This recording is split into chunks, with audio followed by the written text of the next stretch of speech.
Esselamu alejkum, drugari. Večeras sam došao da svoje brige i svoju zahvalnost kažem i Allahu.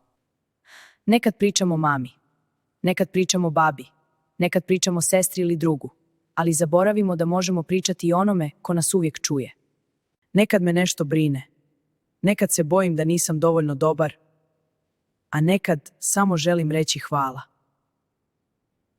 Zato sam večeras došao da pričam sa Allahom, jer On razumije čak i kada ne znam kako da objasnim.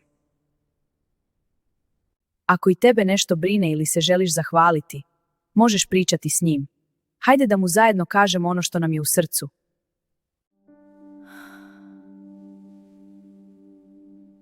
Rekao sam babi da se bojim, da možda nisam spreman za Ramazan. Babo je rekao da niko nije savršen. Rekao je da je Ramazan mjesec truda, a ne savršenstva. Ali zaboravio sam reći nekome još važnijem. Ja Allah. Hvala ti što imam babu i mamu koji su uvijek tu za mene. Hvala ti što imam sestru koja me razumije. Hvala ti za moju porodicu. Ja Allah, nekad se bojim da neću izdržati.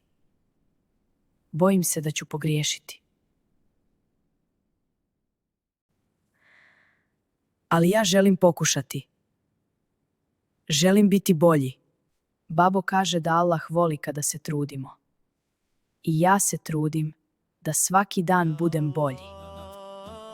Ja želim biti bolji. Želim pokušati čak i kad se bojim. Pomozi mi da ne odustanem.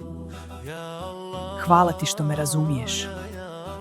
Sada mi je lakše, jer znam da me ti razumiješ čak i prije nego što izgovorim riječi. Ja Allah, tvoje ime dozivam, tiho ti se sada obraćam.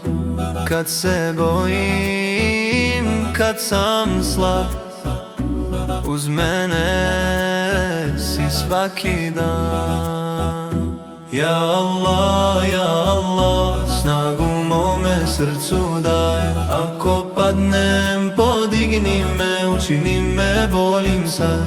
Ja Allah, snagu mome srcu daj. Ako padnem, podigni me, učini me boljim sad.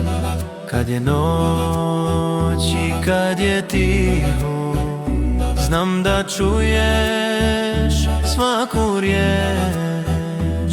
I kad šutim, ti me znaš. U tvom miru nestaje strah. Ja Allah, snagu mome srcu daj. Sada znam da nisam sam, jer me ti čuvaš svaki dan.